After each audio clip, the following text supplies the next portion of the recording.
All India Radio presents Morning News.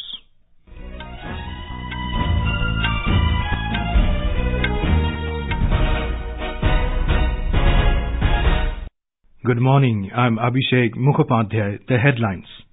Prime Minister Narendra Modi says creating people-friendly system in the country is one of the main pillars of his government. Railways to initiate fresh recruitment of 230,000 employees in the next 2 years. Mauritian Prime Minister Pravind, Kumar, Jagannath and guests of 15 Pravasi Bharatiya Divas to visit Kumbh Mela at Prayagraj today. NIA conducts searches at 8 places in Falah-i-Insaniyat Foundation terror funding case. Venezuela announces breaking off of diplomatic ties with US following Donald Trump's recognition of opposition leader Juan Guaido as Interim President. And in Badminton, Sindhu, Saina, Nehwal and Kidambi Srikanth enter pre-quarterfinals of the Indonesian Masters at Jakarta.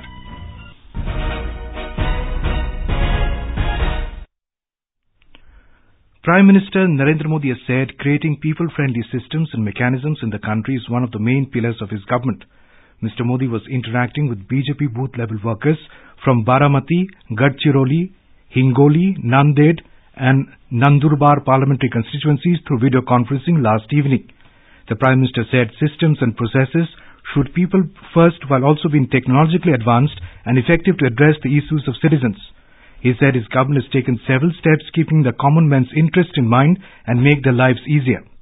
हमने आने के बाद 4 principal काम करना शुरू किया। एक, जितनी चीजों को नागरिकों के विश्वास पर छोड़ा जा सकता है, सरकार उसमें से निकल जाए। टेक्नोलॉजी की मदद से जहां जहां ह्यूमन इंटरवेंशन खत्म कर सकते हैं, वहां करना। सिटीजन सेंट्रिक सर्विसेज से संबंधित इंफ्रास्ट्रक्चर का छोटे शहरों और गांवों तक में विस्तार करना। पूरे गवर्नेंस के तंत्र को जनता के प्रति संवेदनशील बनाना, जवाबदेह बनाना।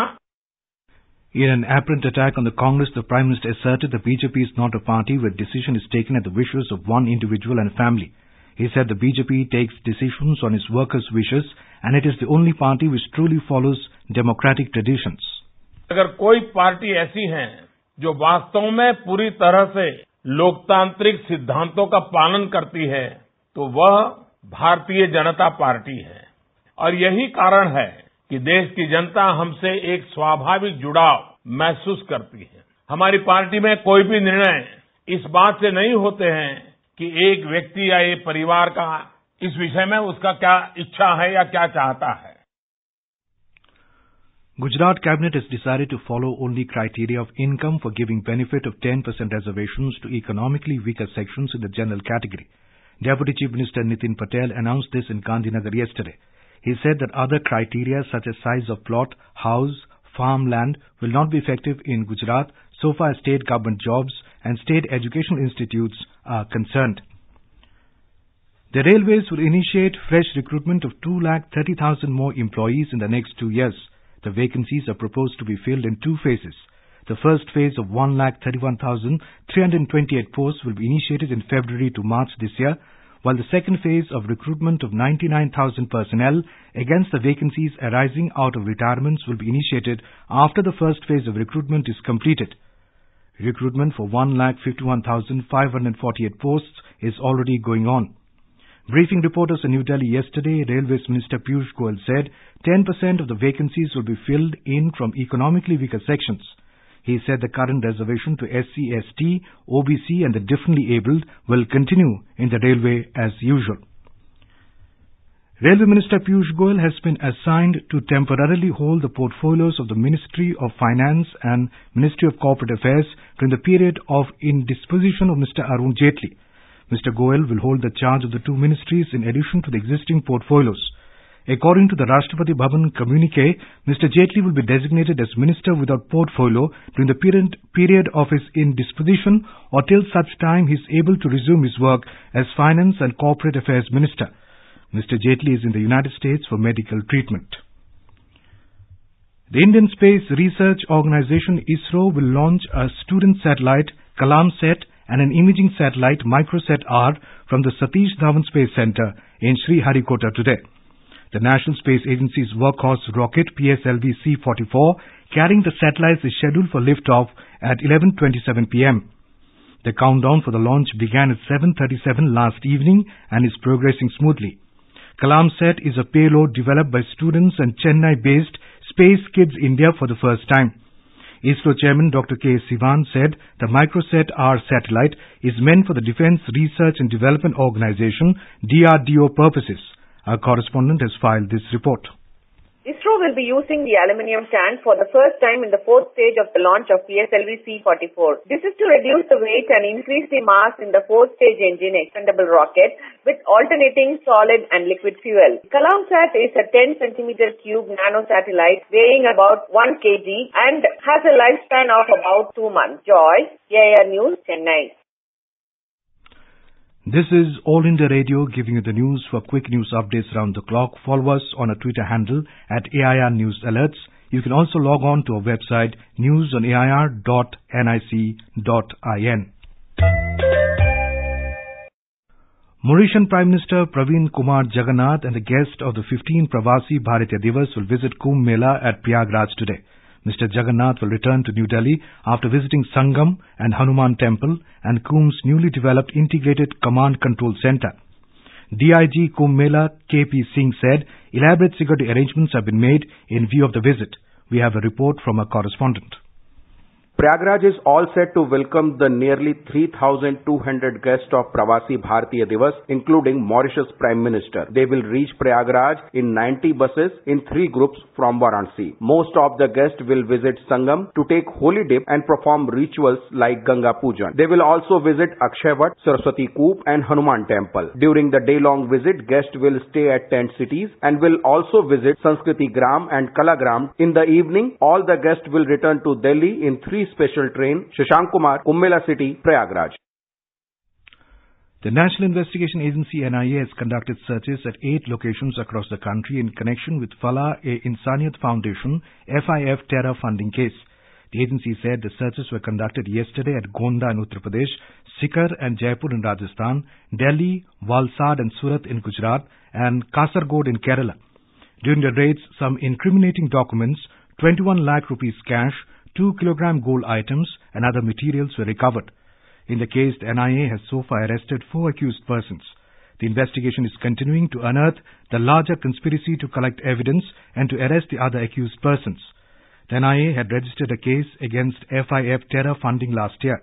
The FIF is a Pakistan-based organization established by Jamaat-ud-Dawa.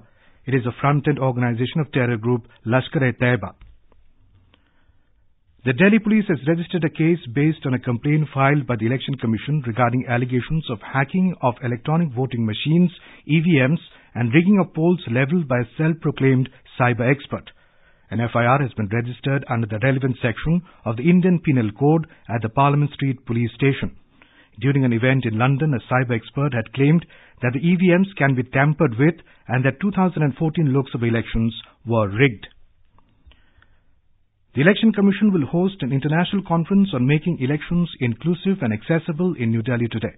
Besides Chief Election Commissioner Sunil Arora and Election Commissioner Ashok Lavasa, heads and dignitaries from international organizations and 6 election management bodies of Bangladesh, Bhutan, Kazakhstan, Maldives, Russia and Sri Lanka will participate in the event. During the conference, the representatives will share the experiences, best practices and initiatives aimed at electoral engagement, enrollment and active participation in inclusive and accessible voting exercise in various countries. National Girl Child Day has been observed today. The theme this year is Empowering Girls for a Brighter Tomorrow. The Women and Child Development Ministry has organized an event in Delhi to observe the anniversary of Beti Bachao Beti Padhao scheme. Women and Child Development Minister Maneka Gandhi will felicitate Principal Secretaries and Commissioners of 5 states for the contribution. Our correspondent reports that District Magistrates and Deputy Commissioners of 25 districts covering 21 states and Union Territories will also be felicitated for their exemplary works.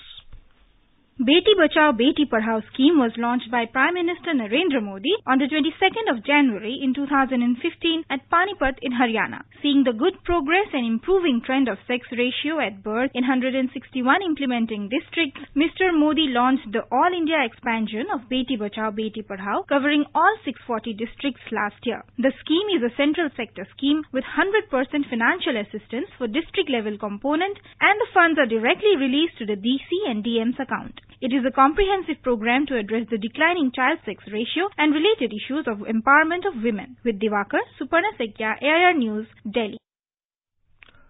Prime Minister Narendra Modi will interact with a cross-section of students, teachers and parents next week in another edition of Pariksha Pe Charcha. The program will be held on Tuesday at 11 a.m.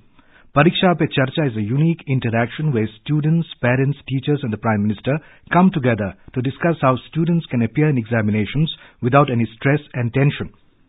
Talking to AIR News, Human Resource Development Minister Prakash Javadekar said this edition of the program will be global as students from various countries will take part in the event.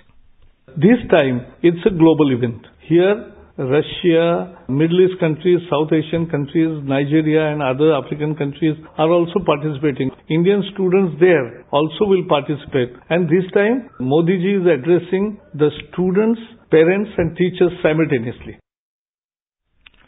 Minister of State Independent Charge for Housing and Urban Affairs Hardeep Singh Puri has said the best way of waste management is to segregate it into wet and dry waste. In an interview to AIR News, Mr. Puri said, behavioral change is important for waste management and the people of the country are now conscious and aware about it. Mr. Puri said under the Smart City project, the major focus is on urban green transportation. We have already 580 kilometers of metro operational. Another 600 is under construction. We are identifying another 600 to 700. We are looking at connecting the whole of Delhi through cycle track and walking path. In our smart city, this is a major focus, urban green transportation. Tune into the FM Gold channel at 9:30 tonight to listen to the interview. In international news, Venezuelan President Nicolas Maduro has announced that he is breaking off diplomatic ties with the United States. This comes after U.S. President Donald Trump recognized opposition leader Juan Guaido as interim president of Venezuela. Maduro gave all U.S. diplomatic staff in Venezuela 72 hours to leave the country and accused Washington of attempting a coup d'etat. Maduro was sworn in for the second term earlier this month, following a poll considered a sham by much of the international community. On to sports. In badminton, Sindhu, Kidambi, Srikanth and Saina Nehwal are among the 5 Indian shuttlers who have entered the pre-quarterfinals of the Indonesian Masters in Jakarta. In the women's singles opening round, second seed Sindhu defeated China's Li Shuairi, while 8th place Saina also came back from a game behind to beat local girl Dinar Tia Ayustin. And now for an overview of today's newspapers, it's over to Saira Mustaba. Thank you, Abhishek. Priyanka Gandhi Vadra finally taking the plunge and entering active politics as AICC General Secretary in charge of the crucial Eastern Uttar Pradesh is the story that dominates headlines this morning. With Pol Mahakumbh looming, Priyanka takes political plunge, leads the Times of India. BJP sends good wishes, Mayawati Akhilesh quiet, writes the Asian Age. The paper reports that Priyanka's rise shows Rahul's fall, says BJP. Referring to Cabinet's approval for constitutional amendment to give more administrative powers to the autonomous councils of the northeastern states of Assam, Meghalaya, Mizoram and Tripura amid ongoing controversy over the citizenship bill, Hindustan Times reports, amid citizenship bill, anger, government clears northeast sobs. Hindustan Times quoting Indian Army Chief General Bipin Rawat writes, let Pak Army Chief come through government for talks. My stand on terror same as government. Modi-led committee to pick CBI chief today. UP DGP among 5 probables, states the Pioneer. CBI books Air India chief on corruption charge, says the Hindu. And finally, panel to frame anti-bullying policy for schools. Well, the Asian Age reports that the Delhi government has formed a high-level committee to frame anti-bullying and ragging policy for schools. And with that, it's back to you, Abhishek. Thank you, Saira. And now, before we end the bulletin, the headlines once again. Prime Minister Narendra Modi says creating people-friendly system in the country is one of the main pillars of his government. Railways to initiate fresh recruitment of 230,000 employees in the next 2 years. Mauritian Prime Minister Pravind, Kumar, Jagannath and guests of the 15th Pravasi Bharatiya Divas to visit Kumbh Mela at Prayagraj today. NIA conducts searches at 8 places in Falah-i-Insaniyat Foundation terror funding case. And in badminton, PV Sindhu, Saina, Nehwal and Kidambi Srikanth enter pre-quarterfinals of the Indonesian Masters at Jakarta. And with that we end the morning news. Have a nice day.